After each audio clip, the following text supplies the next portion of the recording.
الرحیم وهو الذی يقبل التوبة عن عباده ويعفو عن السیئات ويعلم ما تفعلون ويستجيب الذین آمنوا وعملوا الصالحات ويزيدهم من فضله صدق اللہ مولانا العظیم وبلغنا رسوله النبی الکریم الامین ونحن على ذلك لمن الشاہدین والشاکرین والحمد للہ رب العالمین۔ شعبان المعظم کے مہینے کی ایک نسبت یہ بھی بتائی جاتی ہے کہ اس ماہ مبارک میں اللہ تبارک و تعالیٰ کے کلام لا ریب کی یہ آیت نازل ہوئی، ان اللہ وملائکتہ یصلون علی النبی، بے شک اللہ اور اس کے فرشتے نبی غیب کی خبریں دینے والے پر درود بھیجتے ہیں۔ یا ایھا الذین آمنوا، اے وہ لوگوں جو ایمان لائے، صلو درود پڑھو علیہ ان پر، وسلموا تسلیما اور خوب خوب سلام بھیجو۔ تو ماہ شعبان المعظم اس لحاظ سے کثرت درود و سلام کا مہینہ بھی ہونا چاہیے، تو آپ آغاز میں محبت کے ساتھ درود پاک پڑھیں۔ الصلاۃ والسلام علیک یا سیدی یا رسول اللہ وعلی آلک واصحابک یا حبیب اللہ، الصلاۃ والسلام علیک یا نبی اللہ وعلی آلک واصحابک یا حبیب اللہ، الصلاۃ والسلام علیک یا خاتم النبیین وعلی آلک واصحابک یا رحمۃ للعالمین۔ سید عالم نور مجسم شفیع معظم صلی اللہ تعالی علیہ وسلم کا ارشاد مبارک امام ابن ماجہ نے اپنی کتاب میں 1390 نمبر پر ذکر کیا ہے،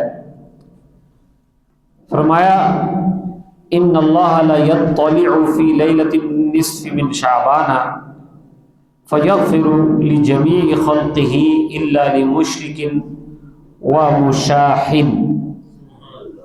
فرمایا بے شک اللہ تبارک و تعالی شعبان المعظم کی درمیانی یعنی 15ویں رات کو خاص توجہ فرماتا ہے، اور اپنی توجہ رحمت کے ساتھ وہ جھانکتا ہے جیسا کہ اس کی شان کے لائق ہے، تو بخش دیتا ہے تمام مخلوق کو، تمام مخلوق کی بخشش فرما دیتا ہے سوائے شرک کرنے والے اور کینہ رکھنے والے کے۔ مشرک جو کہ اللہ تعالیٰ کے ساتھ کسی اور کو شریک ٹھہرائے وہ تو کافر ہے، ایمان سے خارج ہے۔ دوسرا فرمایا کہ مشاحن جس کے سینے میں کینہ ہو، تو سینہ جو ہے وہ بے کینہ ہونا چاہیے، سینے کو بغض سے خالی کرنا چاہیے، اور اسی طرح شکر کرنا چاہیے کہ ہم مشرک نہیں ہیں، مومن ہیں، ایمان والے ہیں، ساتھ اعمال صالحہ بھی کر لیں تو آج کی رحمتوں بھری رات سے ہمیں حصہ مل سکتا ہے، جھولیاں بھر کے جائیں گے ہم۔ گناہوں کی بخشش کے لیے توبہ ضروری ہے، اور سچی توبہ بہت بڑی نعمت ہے۔ امام احمد رضا خان فاضل بریلوی رحمۃ اللہ تعالی علیہ نے فتاوی رضویہ کی جلد نمبر 21 میں لکھا، جس کی پہلی لائن میں یہ لکھا کہ سچی توبہ اللہ تعالیٰ نے ایسی نفیس بنائی ہے کہ جو ہر گناہ کے ازالے کے لیے کافی و وافی ہے، یعنی توبہ اگر سچی ہو تو ہر قسم کا گناہ اللہ تعالیٰ مٹا دیتا ہے، معاف فرما دیتا ہے۔ سچی توبہ کرنی چاہیے، توبہ کے لیے ہی ہم سب یہ دن مناتے ہیں، جتنے بھی برکتوں والے دن ہوتے ہیں ان میں اکثر یہ خوشخبری ہوتی ہے کہ اللہ تبارک و تعالی گناہوں کو بخش دے گا۔ اور گناہ ہم اگر اپنی زندگی کا جائزہ لیں تو یہ ہم ہر لمحے کسی نہ کسی معصیت میں، گناہ میں مبتلا ہوتے ہیں۔ ہم جیسے لوگ تو شیطان اور نفس کا جو کولابریشن ہے یہ اکثر ہمیں راہ حق سے ہٹانے کی کوشش کرتا ہے۔ تو گناہ ہو جائیں تو توبہ فوراً کریں، گناہ ہو تو فوراً توبہ کرے، اللہ تعالیٰ سے بخشش مانگے۔ اور حدیث شریف کی روشنی میں ہے کہ اتبع السیئۃ الحسنۃ تمحھھا، گناہ ہو گیا تو اس کے فوراً بعد نیکی کرو، یہ نیکی اس گناہ کو مٹا دے گی۔ اصرار نہیں ہونا چاہیے گناہوں پر کہ چلو جی ایک کیا ہے تو کوئی بات نہیں، ایک اور کر لیتے ہیں، ایک اور کر لیتے ہیں۔ اس طرح کا جو انداز ہے یہ پھر انسان کے لیے خطرناک ہو جاتا ہے، بلکہ انسان کو ماننے والا ہونا چاہیے کہ میں گناہ گار ہوں، اور رب تبارک و تعالیٰ کی رحمت بڑی ہے، اس کی بارگاہ میں آ جائیں گے تو وہ رحمت فرمائے گا۔ سبحان اللہ۔ ابھی میں نے آیہ کریمہ سورہ شورى کی 25 اور 26 پڑھی ہے۔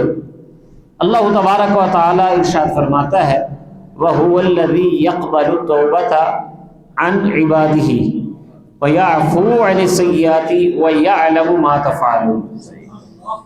وہ وہی ذات ہے، اور وہ ذات وہی ہے، یعنی اللہ کی ذات وہی ہے۔ اللہ تعالیٰ کی ذات کا تعارف اس صفت کے ساتھ کہ اور وہ وہی ذات ہے جو توبہ قبول کرتی ہے اپنے بندوں کی، وَيَعْفُو عَنِ السَّيِّئَاتِ اور گناہوں کو معاف فرما دیتی، وَيَعْلَمُ مَا تَفْعَلُونَ اور جو کچھ تم کر رہے ہو اس کو وہ جانتی ہے، وہ ذات یعنی اللہ تبارک و تعالی۔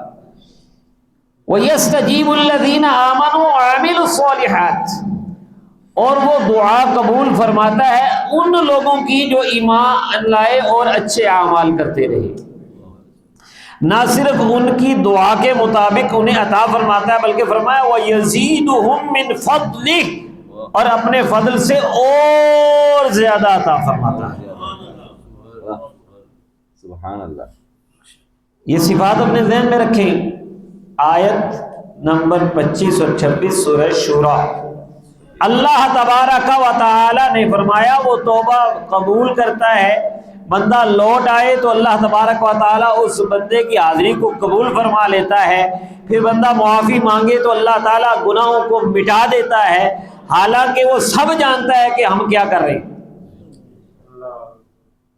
سب جانتے ہوئے وہ ہمیں معاف فرما دیتا ہے۔ اور اگر بندہ ایمان والا ہو اور ساتھ اچھے کام کرتے ہوئے آئے تو پھر اس کی دعائیں بھی قبول ہوتی ہیں، یعنی توبہ بھی قبول ہو گئی، گناہ بھی مٹ گئے، اور پھر بندہ اچھے کاموں میں لگ گیا تو اب جھولیاں بھرنی شروع ہو گئی کہ اللہ تبارک و تعالی دعائیں عرضیں سنتا ہے، کسی کی بیماری کے حوالے سے دعا ہے اس کو شفا دیتا ہے، کسی کی پریشانی کی دعا ہے تو اس کی پریشانی دور فرما دیتا ہے، نہ صرف ان کی دعاؤں کے مطابق عطا فرماتا ہے بلکہ فرمایا اپنے فضل سے اور زیادہ عطا فرماتا ہے۔ اس کے فضل کی کیا انتہا ہے، کوئی انتہا ہے ہی نہیں، اور پھر جو زیادہ دے گا اس کے زیادہ کو کون ناپ سکتا ہے؟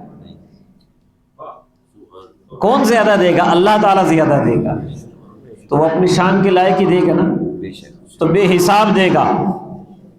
تو بس جڑ جانے کی ضرورت ہے، بارگاہ میں آنے کی ضرورت ہے، ندامت پہ آنسو بہانے کی ضرورت ہے، اور رب کو منانے کی ضرورت ہے، سر کو جھکانے کی ضرورت ہے۔ سر جھکے گا تو بات بنے گی۔ حضرت ابراہیم بن ادم رحمۃ اللہ تعالی علیہ، کسی نے ان سے پوچھا کہ جی ہماری دعائیں قبول کیوں نہیں ہوتی؟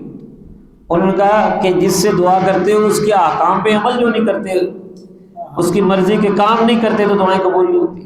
اور یہاں کیا فرمایا وَيَسْتَجِيبُ الَّذِينَ آمَنُوا وَعَمِلُوا الصَّالِحَاتِ اور اللہ تعالیٰ ان کی دعائیں قبول کرتا ہے جو ایمان بھی لاتے ہیں اور ایمان کے بعد تمام قسم کے اچھے اعمال کرتے ہیں۔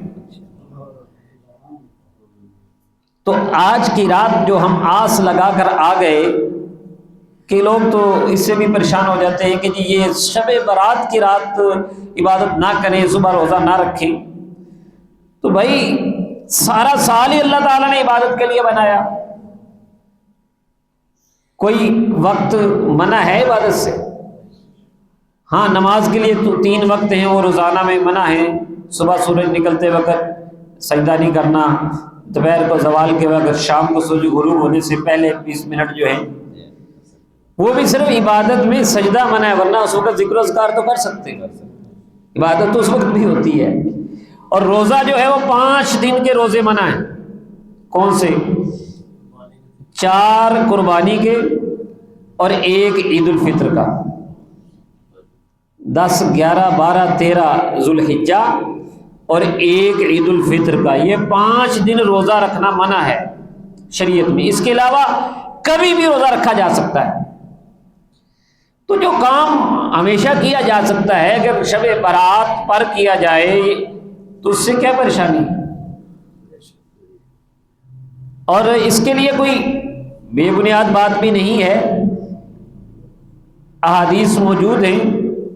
ناصر الدین البانی جیسا محقق اپنی کتاب سلسلۃ الاحادیث صحیحہ کی 3 جلد میں صفحہ نمبر 138 پر لکھتا ہے کہ شب برات کے حوالے سے جتنی حدیثیں موجود ہیں ان کو ملایا جائے تو حدیثوں اس کو تقویت مل جاتی ہے، یعنی یہ مضبوط کرتی ہیں ایک دوسرے کو حدیثیں۔ اور جو بندہ یہ کہتا ہے کہ شب برات کے حوالے سے کہ یہ صحیح نہیں ہے، وہ جاہل ہے، کم علم ہے۔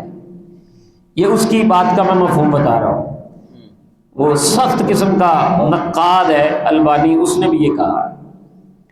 تو کوئی آس لگا کر آئے ہیں تو ارشادات رسول کریم صلی اللہ علیہ وسلم ہم نے سنے ہیں۔ ترمذی شریف میں امام ترمذی نے 739 نمبر پر حدیث نقل کی ہے، بلکہ پورا چیپٹر باندھا ہے کہ ما جاء فی لیلۃ النصف من شعبان، وہ حدیثیں جو کہ شعبان کی درمیانی رات کے لیے آئی ہیں، یعنی 15ویں رات کے لیے آئی ہیں۔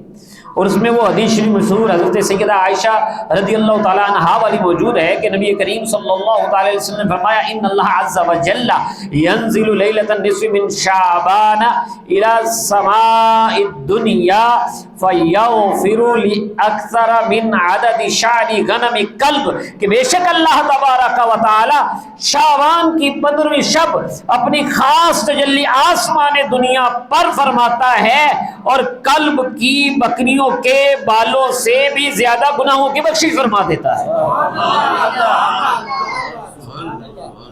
حدیث کا سہارا لے کر آئے۔ اور پھر یہ تو سیدہ عائشہ صدیقہ رضی اللہ تعالیٰ عنہا صدیقہ کائنات کی گواہی ہے۔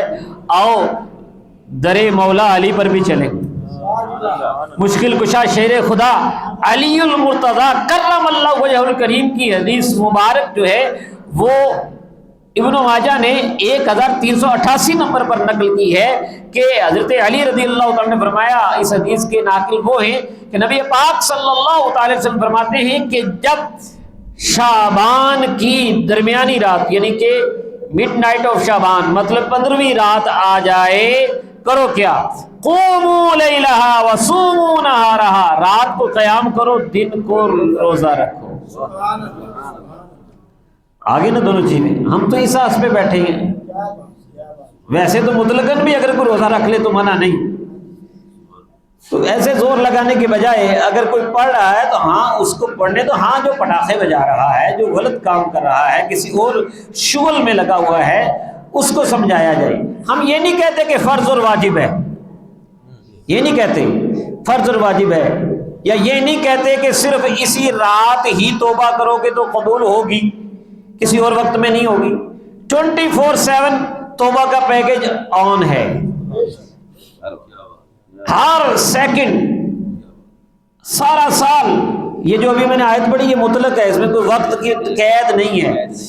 جب تک سورج مغرب سے طلوع نہیں ہوتا اور جب تک بندہ کو غرغرہ موت طاری نہیں ہوتا، توبہ کا دروازہ اس کے لیے کھلا ہے۔ یعنی اگر ہم اپنی زندگی کے لحاظ سے دیکھیں تو غرغرہ موت تک، اور اگر جنرل ٹائم دیکھیں تو سورج کے مغرب سے طلوع ہونے تک دروازہ توبہ کا کھلا ہے۔ ساری مخلوق کے لیے کھلا ہے سورج کے مغرب سے غروب ہونے تک. اور ہمارے لیے کیا ہے؟ ہم اپنے لیے اگر سوچیں تو ہماری موت سے پہلے ہمیں چاہیے کہ ہم توبہ کر لیں. ہم اپنی موت سے پہلے توبہ کر لیں, کیونکہ ہم نے یہ نہ دیکھے نا کہ اب سورج مغرب سے نکلے گا, جب نکلنے والا ہوگا پھر کر لیں گے, کیونکہ ہمیں کیا پتا کہ ہماری زندگی کب ختم ہو گئی. اس لیے میں نے دونوں لمٹس بتا دی ہیں, دونوں مدتیں آپ کو بتا دی ہیں. ایک تو ہے نا کہ جنرل پورے کائنات کے لحاظ سے, اور ایک ہماری ذات کے لحاظ سے. تو یہ دونوں حدیثوں میں آئے ہیں. یہاں اب توجہ آپ کی چاہتا ہوں, حدیثیں سنانے کا وقت نہیں ہے. معلوم یغرغر حدیث میں لفظ آتے ہیں, جب تک کہ غرغرہ موت طاری نہ ہو توبہ کا دروازہ کھلا ہے, اور جب تک سورج مغرب سے طلوع نہیں ہوتا توبہ کا دروازہ کھلا ہے. سارا سال کھلا ہے. ہاں کچھ لمحے خاص زرخیز ہوتے ہیں, ڈیلی پیکج, تہجد کا وقت, پچھلی راتی رحمت رب دی بلند کرے آوازہ, جی ویکلی پیکج جمعہ کا دن, اس میں کوئی ایسی گھڑی ہوتی ہے. منتھلی پیکج پورے مہینے کا ماہ رمضان ہے, ٹھیک ہے جی. اور نائٹ, فل نائٹ پیکج بھی ہے. فل نائٹ پیکج یہ لیلۃ القدر ہے, عید الفطر کی رات ہے, اور عید بقر کی رات ہے, یوم عرفہ کی رات ہے, اور شب برات ہے. اور شب برات کی کیا بات ہے, حضرت علامہ جلال السیوطی رحمۃ اللہ علیہ کی روایت میں جن 4 راتوں کا ذکر ہے, تیسرے نمبر پہ شب برات کا, اور بتاتے ہیں کہ اس رات مرنے والوں, سارا سال میں جنہوں نے مرنا ہے ان کے, اور جنہوں نے حج کرنا ہے ان, اور جن کو جو رزق ملنا ہے وہ سب لکھ دیا جاتا ہے. فیصلوں کی رات بھی ہے. تو یہ ساری حدیثیں جو ہے ان کو سہارا لے کر ہم آئے ہیں. ہم یہ نہیں کہتے کہ جی جس آج تم توبہ کر لو پھر سارا سال جو مرضی کرو. نہ یہ قاری صاحب نے کہا ہے, نہ ہمارے قاضی صاحب نے کہا ہے, نہ ہمارے ثنا خانوں نے کہا ہے. ہم کہتے ہیں آ جاؤ, آج توبہ کر لو, اور بھی اسی جگہ کے ہو کر رہ جاؤ, اسی در کے ہو کر رہ جاؤ. توبہ کا مطلب یہ ہے وَلَمْ يُصِرُّوا عَلَىٰ مَا فَعَلُوا وَهُمْ يَعْلَمُونَ. سورہ آل عمران کے اندر ہے آیت نمبر 135 میں کہ جو وہ کرتے ہیں اس پر وہ اصرار نہیں کرتے, اسے بار بار نہیں کرتے گناہوں کو. تو گناہوں کو بار بار نہیں کرنا, یہ ہم نے ارادہ کرنا ہے. آج آ گئے ہیں تو میرے بس مسجد سے دل لگ جائے, آگے رمضان آ رہا ہے. ماہ رمضان کی شان, تراویح, قرآن پاک کے سننا, مسجد میں 5 وقتہ نماز کے لیے حاضر ہونا, یہ ساری چیزیں آ رہی ہیں. استقبال رمضان بھی تو ہے نا جی. شعبان کو آپ سمجھے پریکٹس اور ریہرسل کا مہینہ بنایا گیا ہے ماہ رمضان کے لیے. اس لیے میرے آقا علیہ الصلوۃ والسلام اس مہینے میں کثرت سے روزے رکھا کرتے تھے, اور فرمایا کرتے تھے اس مہینے میں بندوں کے اعمال اللہ کی بارگاہ میں پیش ہوتے ہیں, اور میں یہ پسند کرتا ہوں جب میرا عمل پیش ہو تو میں روزے سے ہوں. اور دوسری حدیث میں یہ ہے کہ اس مہینے میں یہ لکھ دیا جاتا ہے کہ اس سال کس نے میں مرنا ہے, تو میں یہ کہتا ہوں جب میرا وقت لکھا جائے تو میں روزے سے ہوں. شعبان, رجب اور رمضان کے درمیان ہے. لوگ اس کی عظمت سے غافل ہیں. یہ حدیث شریف کے الفاظ ہے, اس کا مفہوم بیان کر رہا ہوں. تو یہ ساری حدیثیں ہیں کہ یہ مہینہ ہمیں ایکٹیو کرتا ہے, ہمیں جگاتا ہے. یہ نہ ہو گیا اب رمضان آئے تو نکلتے 1-2 دن تراویح نکل جائے, اچھا میں پڑھنا شروع کروں گا. پہلے سے ریڈی ہو جائیں, ایکٹیو ہو جائیں کہ ہم نے یہ سارا مہینہ جس قدر ہو سکے نفل روزے رکھنے, اور اگر کوئی پچھلے رمضان کے باقی ہیں تو وہ بھی قضا کر لیں, وہ فرض رکھ لیں. ایک ٹائم میں 2 روزے تو نہیں رکھے جا سکتے, تو آپ فرض روزے بھی رکھیں. اچھا وہ حدیث شریف میں مکمل کروں. حضرت سیدنا علی مرتضیٰ کرم اللہ وجہہ الکریم نے جو روایت نقل کی, حکم کیا ہوا, قوموا لیلہا وصوموا نہارہا, رات کو قیام کرو, دن کو روزہ رکھو. کیوں کہ اللہ تبارک و تعالی خاص تجلی فرماتا ہے آسمان دنیا پر, اور ندا کیا ہوتی ہے, الا من مستغفر لی فاغفر لہ, ہے کوئی مجھ سے بخشش مانگنے والا کہ میں اسے بخش دوں. الا مسترزق, ہے کوئی رزق مانگنے والا فارزقہ, کہ میں اس کو رزق دوں. الا من مبتلا فاعافیہ, ہے کوئی مصیبت میں مبتلا میں اس کو عافیت عطا فرماؤں. الا قضا الا قضا حتی یطلع الفجر, ہے کوئی ایسا, یہ ندائیں ہوتی رہتی ہیں اور فجر طلوع ہو جاتی ہے. اور یہ فل لائٹ پیکج ہے. اس حدیث میں ہے غروب شمس سے، لی غروب شمس کے لفظ ہیں. نمبر آپ کو بتا دیا 1388 نمبر حدیث ابن ماجہ شریف کی. تو بہرحال بہت سے گناہ گاروں کا بھی وہ ذکر ہوتا ہے کہ ایسے کرنے والا، ماں باپ کا نافرمان، عادی شرابی وغیرہ وغیرہ دیگر چیزیں، جیسے ابھی یہاں مشرک کا ذکر ہوا، آپس میں کینہ رکھنے والے کا. تو مطلب کیا ہے کہ پچھلے کا صفایا کرو، دل کو صاف کرو اور نئے ارادے سے، نئے عزم سے اس کو آپ ایک سنگ میل سمجھو. شب برات کو یہ تمہیں موقع مل گیا. اچھا کئی لوگ کہتے ہیں جی مسجد میں نہ آؤ، گھر عبادت کرو، مسجد اکٹھا نہیں ہونا چاہیے. تو بات پھر وہی ہم کریں گے کہ کیا اللہ تعالیٰ نے یہ فرمایا ہے کہ توبہ جب کرو تو اکیلے ہی کرو، مسجد میں نہ جاؤ؟ مسجد میں کر لو، گھر میں کر لو، بازار میں کر لو، جہاں بھی توبہ کرو گے اللہ تعالیٰ قبول فرمائے گا. اس میں بھی کوئی پابندی نہیں ہے. تو اس لیے اللہ کے گھر میں بھی آئے، ہاں ہمارا دل کی جو نیت کا معاملہ ہے وہ صاف ہونا چاہیے. ہم دل سے جھکنے کے لیے آئیں، ہم منگتے بن کر آئیں، اللہ کی بارگاہ میں ہاتھ اٹھا لیں اس دن سے پہلے کہ جس دن جو ہے پھر کوئی سودے بازی نہیں چلنی. ظلم جو ہے، ظلم گناہ ظلم ہے، اپنے اوپر کریں یا کسی کے اوپر کریں، ہر طرح کے گناہ سے توبہ کرنی چاہیے. ہر طرح کے گناہ سے، چاہے وہ حقوق اللہ سے ہو یا حقوق العباد سے ہو، توبہ کریں.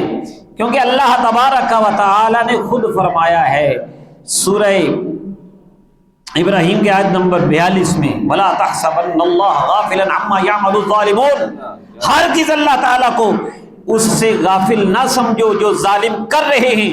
انما یؤخرهم لیوم تشخص فیہ الابصار، اللہ تعالیٰ تو ان کو اس دن کے لیے مہلت دے رہا ہے جس دن آنکھیں کھلی کی کھلی رہ جائیں گی. قیامت کے دن، قیامت کے دن قرآن کریم کی آیات پڑھا کرے، سنیں، غور سے سنیں. اور یہاں پر تو یہ قیامت کے دن کی مہلت ہے نا. حدیث شریف کے الفاظ دیکھ لیجئے، بخاری شریف ہے حدیث نمبر 4282، میرے اور آپ کے آقا علیہ السلام کا ارشاد مبارک، حضرت ابو موسیٰ اشعری رضی اللہ عنہ اس کے راوی ہیں، فرمایا ان اللہ لا یملی للظالم حتی اذا اخذہ لم یفلتہ، بے شک اللہ تبارک و تعالی ظالم کو مہلت دیے رکھتا ہے لیکن جب اسے پکڑتا ہے تو پھر چھوڑتا نہیں ہے. سبحان اللہ. واہ.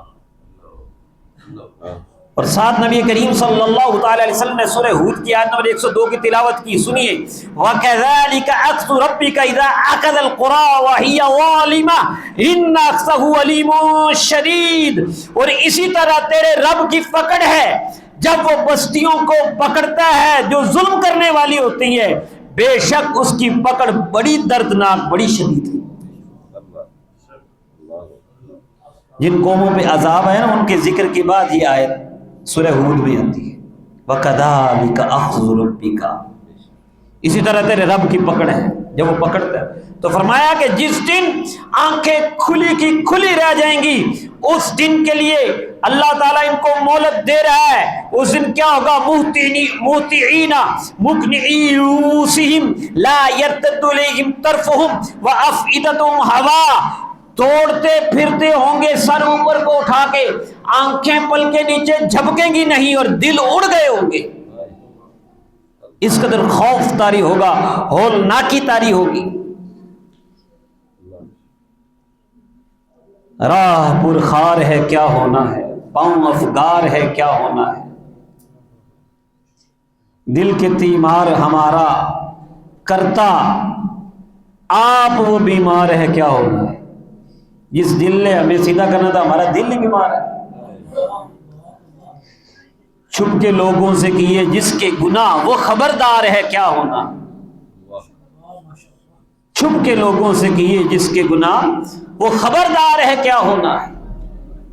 تو قیامت کا دن فرمایا وَأَنذِرِ النَّاسَ، نیکسٹ آیا وَأَنذِرِ النَّاسَ، اور لوگوں کو ڈراؤ، یوم یاتیہم العذاب، کہ جس دن عذاب آئے گا، فَيَقُولُ الَّذِينَ ظَلَمُوا، تو ظالم لوگ کہیں گے ربنا اخرنا الی اجل قریب نجب دعوتک ونتبع الرسل، اے ہمارے پروردگار ہمیں مہلت دے دے، ایک خاص لمٹ دے دے، ایک خاص اجل تک ہمیں مہلت دے دے، پھر ہم تیری بات بھی مان لیں گے، تیرے رسولوں کی غلامی بھی کریں گے.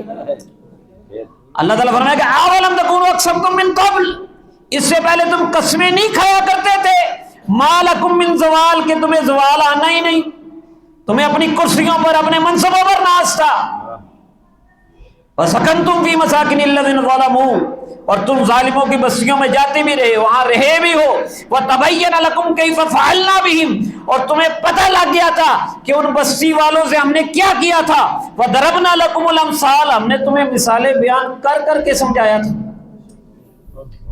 قیامت کے دن یہ سارے مکالمے، یوم تبدل، آگے نیکسٹ تھوڑا سا آگے چلیں آیت نمبر 48 سے، فرمایا یوم تبدل الارض غیر الارض والسماوات، جس دن زمین کو دوسری زمین سے بدل دیا جائے گا، آسمانوں کو بھی بدل دیا جائے گا۔ دونوں تفسیریں ملتی ہیں کہ اس کی کیفیت زمین کی بدل جائے گی، بالکل فلیٹ ہو جائے گی، اور ایک تفسیر یہ ہے کہ یہ زمین چاندی کی ہو جائے گی، آسمان کو بدل دیا جائے گا، ستارے سورج چاند جھڑ جائیں گے، بلیک آؤٹ ہو جائے گا، اور آسمان سونے کا ہو جائے گا۔ وَبَرَزُوا لِلَّهِ الْوَاحِدِ الْقَهَّارِ، سب لوگ اللہ واحد زبردست پکڑ کرنے والے کی بارگاہ میں ظاہر ہوں گے۔ وَتَرَى الْمُجْرِمِينَ يَوْمَئِذٍ مُقَرَّنِينَ فِي الْأَصْفَادِ، اور تم دیکھو گے اس دن مجرمین جکڑے ہوں گے بیڑیوں کے اندر۔ سَرَابِيلُهُم مِّن قَطِرَانٍ وَتَغْشَى وُجُوهَهُمُ النَّارُ، ان کے کپڑے جو لباس ہوگا وہ تار کول کا ہوگا، لک کا ہوگا، جسم پہ لک ملی ہوگی، اور لک میں جب آپ کو پتا ہے آگ، تغشا وجوہہم النار، ان کے چہروں پہ آگ چڑھ رہی ہوگی، اور آگ جب تارکول سے میل ہوتا ہے اس کا تو پھر اور کام گرم ہو جاتا ہے۔ یہ کیوں ہوگا؟ لیجزی اللہ کل نفس ما کسبت، تاکہ اللہ تعالی ہر جان کو اس کی کمائی کا بدلہ دے۔ ان اللہ سریع الحساب، بے شک اللہ تعالی جلد حساب لینے والا ہے۔ اسی لیے اعلیٰ حضرت نے کہا تھا نا کہ پر کٹے تنگ قفس اور بلبل نو گرفتار ہے، کیا ہونا ہے۔ پر کٹ گئے ہیں، قید خانہ تنگ ہے، بلبل نیا نیا پکڑا گیا، اب کیا ہوگا؟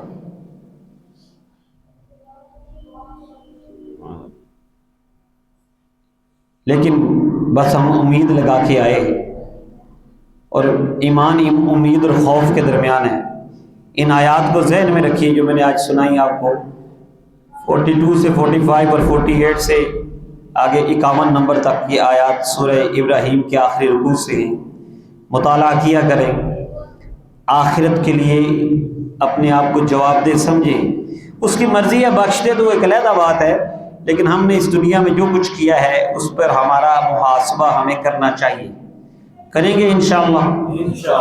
ہم اس کی بارگاہ میں جڑ جائیں گے تو اعلیٰ حضرت رحمۃ اللہ تعالیٰ کا یہ بڑا لمبا کلام ہے جس میں وہ ہولناکیوں کا ہی ذکر کرتے ہیں، کیا ہونا ہے، کیا ہونا ہے، کیا ہونا ہے، لیکن آخر میں امید بھی دلا جاتے ہیں، کہتے ہیں کیوں رضا کڑتے ہو ہنستے اٹھو جب وہ غفار ہے، کیا ہونا ہے، کیوں رضا کڑتے ہو ہنستے اٹھو جب وہ غفار ہے۔ یہی بس ہمیں امید ہے۔ فضل کریں تھے عدل کریں تھے تھر تھر کمبن، اچیاں شانہ والے فضل کریں تھے بخشے جاون، میں جے بھی منہ والے، وما علیہ الا البلاغ۔